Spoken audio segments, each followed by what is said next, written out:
hari lepas hari.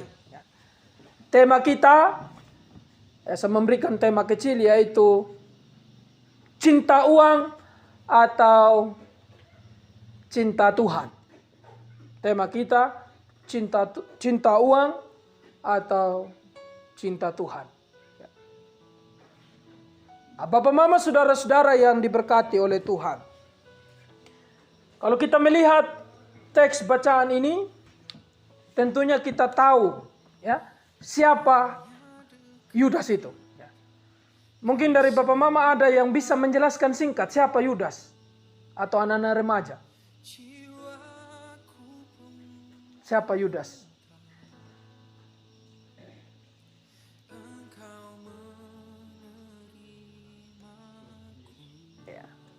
Yudas ini dia murid Tuhan Yesus. Tetapi dikisahkan juga bahwa Yudas ini yang menjual atau mengkhianati Yesus. Ya. Dikisahkan dalam bacaan kita setelah pertemuan antara para murid dan Yesus di Betania. Ya. Kalau kita baca dalam Yohanes pasal 12 tentang kisah Yesus diurapi, ya. Sebelum bacaan kita juga di situ dijelaskan tentang Yesus diurapi di Betania. Tetapi kalau kita mau baca yang lebih lengkap Bapak Mama, kita bisa buka di Yohanes 12 ayat 1 sampai ayatnya yang ke-8. Di situ bercerita tentang pengurapan Yesus saat itu, ya, yang dilakukan oleh Maria. Maria saat itu melakukan pengurapan kepada Yesus karena dia berterima kasih, dia merasakan sukacita karena Tuhan sudah membangkitkan saudaranya, yaitu Lazarus, ya. Kita tahu Lazarus dia dibangkitkan. Sehingga saat itu di Betania Yesus berjumpa dan mereka mengadakan perjamuan malam bersama, ya, makan bersama. Di situ ada Maria, ada Marta, ada Lazarus, ada Yesus, ada murid-murid Yesus. Ya. Ada Yudas. Ya. Saat itu dikisahkan dalam pengurapan Yesus, ketika Yudas ini dia melihat Maria memberikan pengurapan kepada Yesus, ya, memberikan minyak narwastu ini, Yudas berpikir, kenapa Maria ini dia kasih pengurapan Yesus dengan minyak yang mahal? Kalau zaman Tuhan Yesus, Bapak Mama, Saudara-saudara, minyak narwastu ini minyak yang paling mahal, ya, saat itu. Kalau kita baca dalam Yohanes 12 di situ dijelaskan bahwa minyak narwastu murni yang mahal harganya. Ayat 3. Ya. Di situ dijelaskan bahwa seolah-olah Yudas mengatakan begini, Bapak Mama. Dia bilang, kenapa kau pergi kasih Tuhan Yesus ini minyak? Omong begitu. Kasarnya begitu. Kenapa kau tidak jual saja 300 dinar? Kau kasih itu uang untuk orang miskin. Ya, dikatakan. Kenapa kau kasih minyak Yesus? Tetapi Yesus katakan bahwa hal yang dilakukan oleh Maria ini itu sebagai wujud bahwa ia akan mengalami sedikit lagi mengalami yang namanya kematian. Ya. Itu bentuk pengurapan bahwa Yesus menyadari bahwa dia akan mati di atas kayu salib demi menebus dosa kita. Seolah-olah Bapak Mama, Yudas saat itu dia ada di pihak orang miskin. Ya. Tetapi ayat 6 dalam Yohanes ini dikatakan, hal itu dikatakannya bukan karena ia memperhatikan nasib orang miskin, melainkan karena ia adalah seorang pencuri. Ia sering mengambil uang yang disimpan dalam kas yang dipegangnya. Ya. Yudas juga saat itu dikatakan, ya, dia salah satu murid Yesus dan dia juga bendahara. Dari kalimat ini kita bisa melihat bahwa saat itu dia menjadi bendahara yang memegang uang. Ya, saat itu.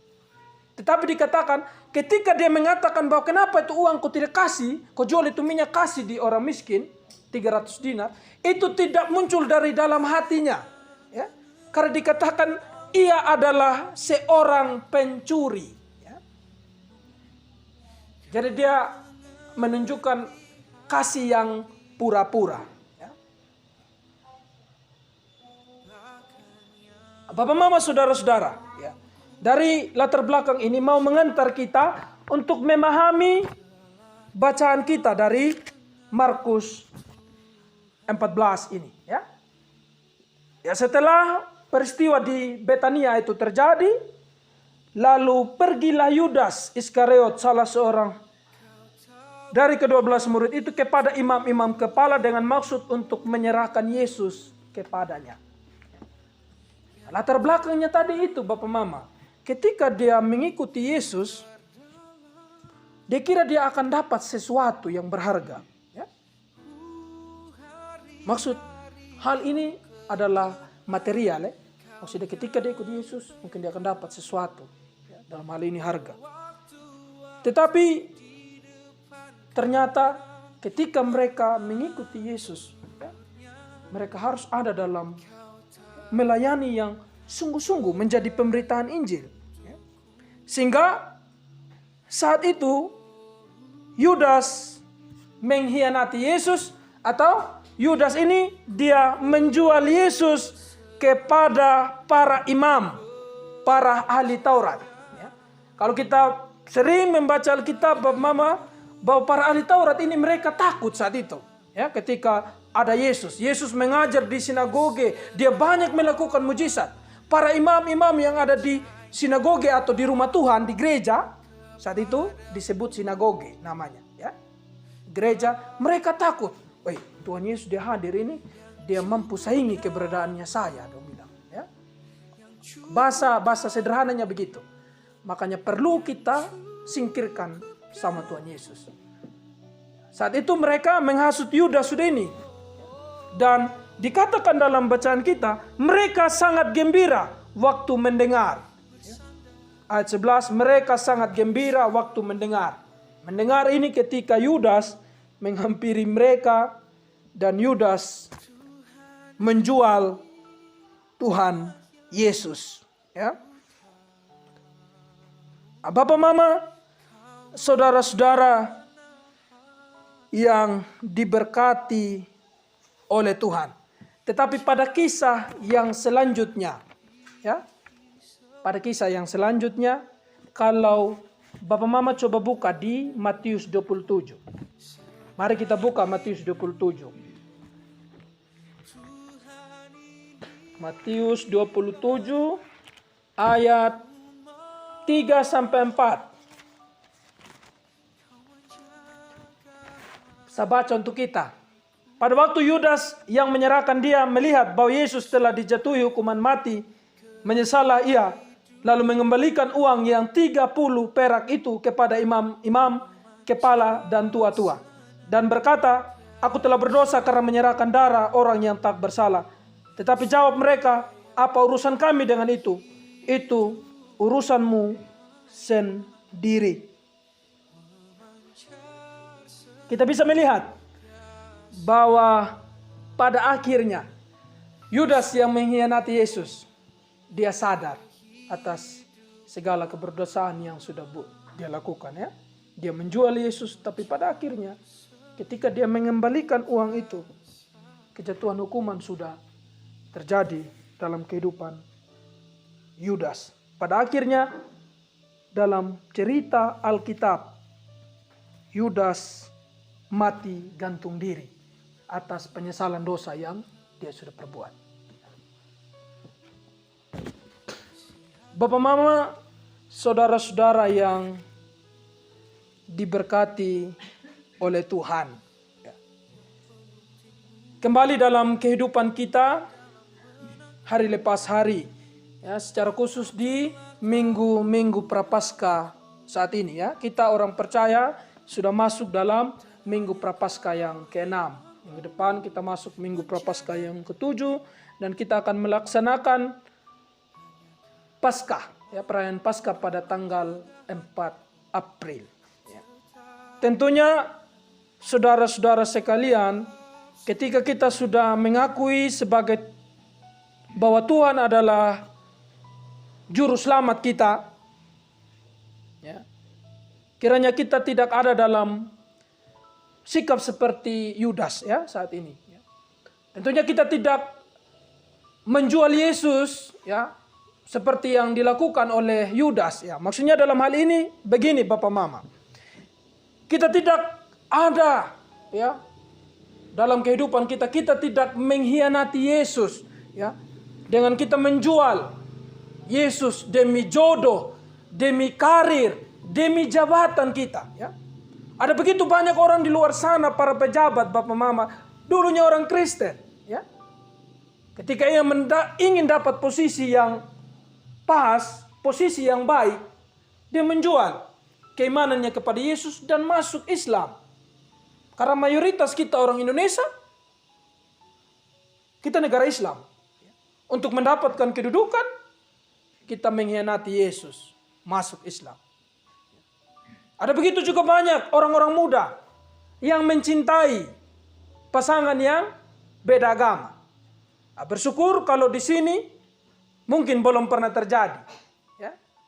Tetapi kalau di kota Waingapu hal itu sudah sering terjadi. Perjumpaan antara orang muda, gereja, ya, entah laki-laki maupun perempuan, menjalin hubungan dengan yang beda agama, dalam hal ini non-muslim.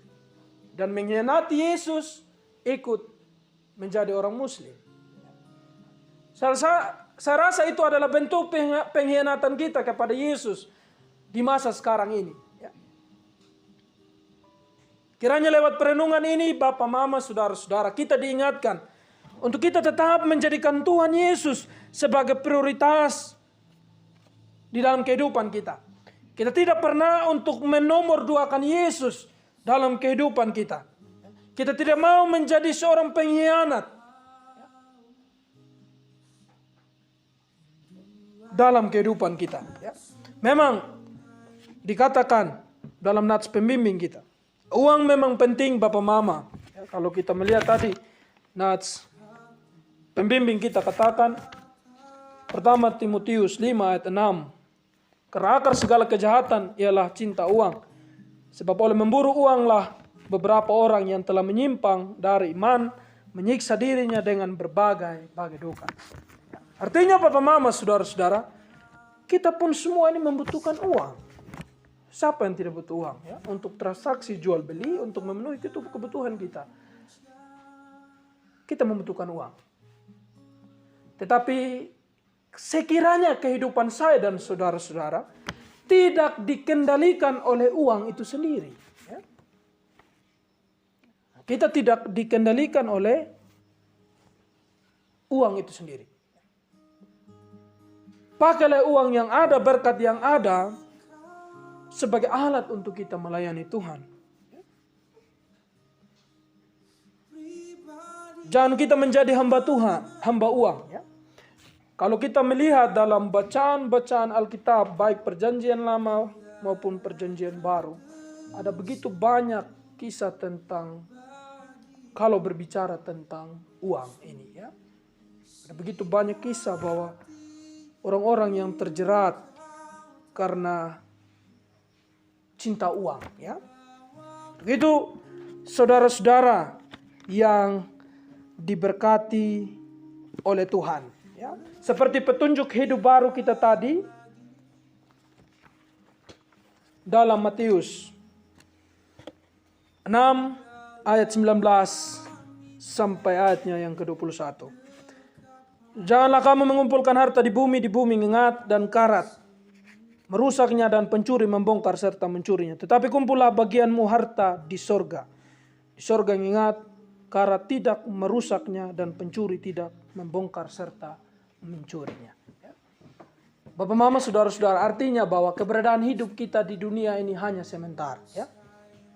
Kita mencari uang sebenarnya hanya untuk memenuhi kebutuhan kita. Ya. Untuk kita bisa bertahan hidup. Tetapi kita bukan berasal dari sini. Kita akan kembali ke atas. Entah kita ke sorga ataupun ke neraka, itu kembali bagaimana kita menjalani kehidupan ini. Ya.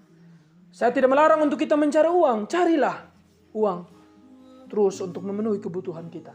Tetapi kita tidak diatur oleh uang, ya. Karena banyak orang Bapak Mama, ketika ia sudah mengumpulkan harta yang begitu banyak, dia akan menjadi orang yang lupa Tuhan.